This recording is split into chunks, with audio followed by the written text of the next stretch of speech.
ए दुल्हन जी है साड़ी रखला। ठीक और बाकी के सामान रख ले बाड़ू ना, काहे से कि तोहरे पटीदारी में भी आबा। सामान ना देबू ना तो लोग नाम रखे लगे।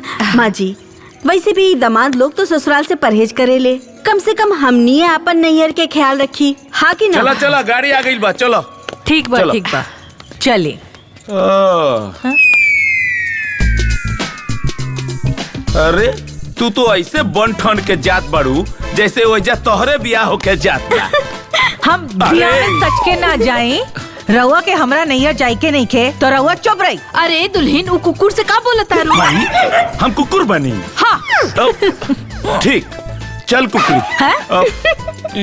उठाई सामान चली। अरे घर के पूरा राशन पानी भर ले बाड़ू का इतना भारी? अरे अरे अरे बाप रे बाप इतना भारी बा।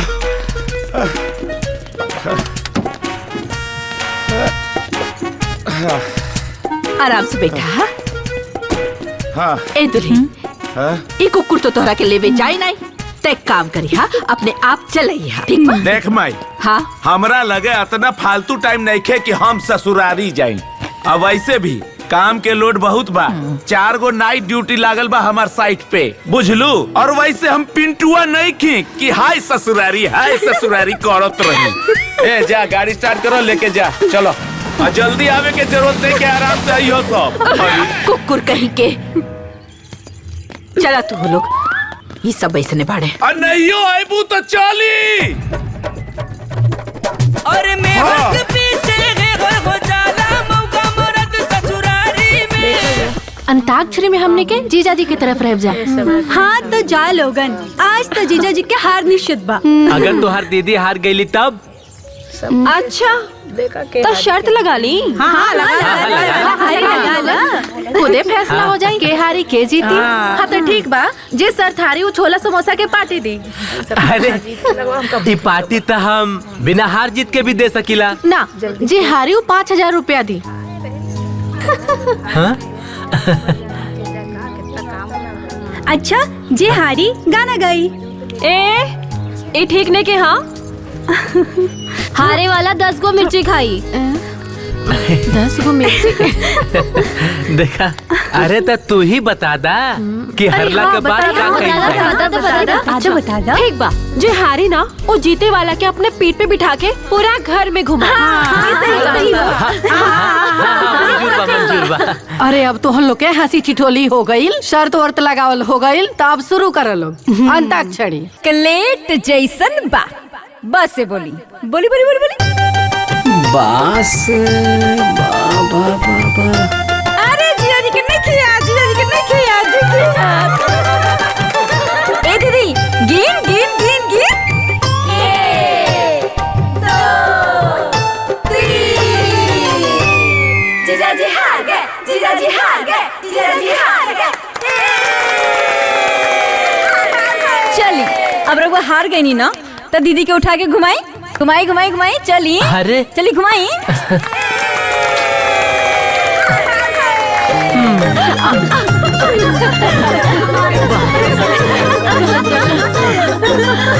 जीजा जी संभाल के, दीदी की गिरावट है।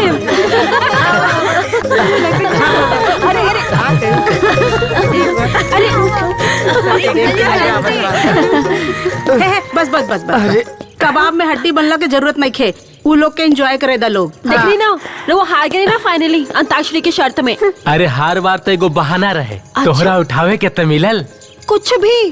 बाप आखिर अटक गए नहीं ना। बस सुने के बा ता सुना। बहुत प्यार करते हैं तुमको सनम, रवा के तो यार। कसम चाहे ले लो खुदा की कसम। जीजा जी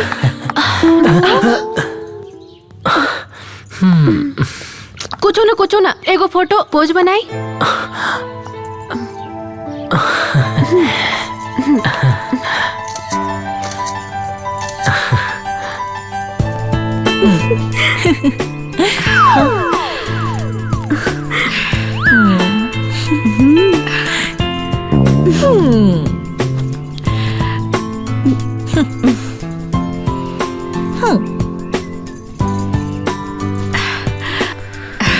देखा कितना सुंदर लगा था दोनों।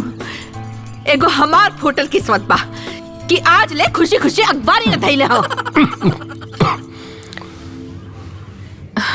माँ जी, रउआ तो पुराना जमाना की बात करत है, बाकी ई जाहिल भोंदू पिठैया उठावल तो दूर, आज ले गोदियो ना उठौले। ये सब, अरे माई सब का होता आखिर? अपन फूटल किस्मत पे रोए के मन करता। अब जबले हम इनकर पीठ पर चढ़ के इनके सर पे तबला ना बजाइब ना, हम भी इनसे बात ना करब। पीठ पे बैठबू? हाँ हमार पीठ पे? जी हाँ। ए बाबूजी, ये कौन ड्रामा चलता महाराज? उस ससुरारी में जाके ऐसा फोटो भेजले बा जैसे ही घर में आंदोलन करावे के तैयारी कइले बा। आई फोटो बाकी आंदोलन करावे के तैयारी बा बाबूजी। अरे बा कमीना स्वार्थी बैल कही के। अरे हमने अपने अधिकार के बारे में क्या बोलनी है? तोहरा के आंदोलन लगता? अरे आंदोलन मतलब पीठ पे बैठी तो पति पत्नी और सर पे बिठा ली का? ये सब ना बैल बुद्धि है, सब एक थाली के चट्टा बट्टा है। अरे ये लोग ससुराल के आओ भगत का जाने, अरे बंदर का जाने अदरक के स्वाद।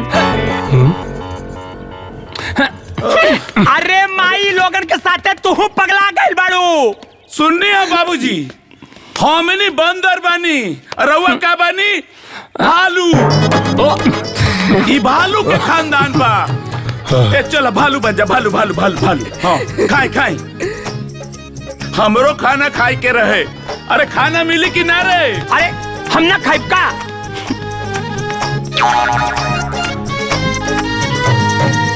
कैसन बनिया है बेटा? ठीक है, खा।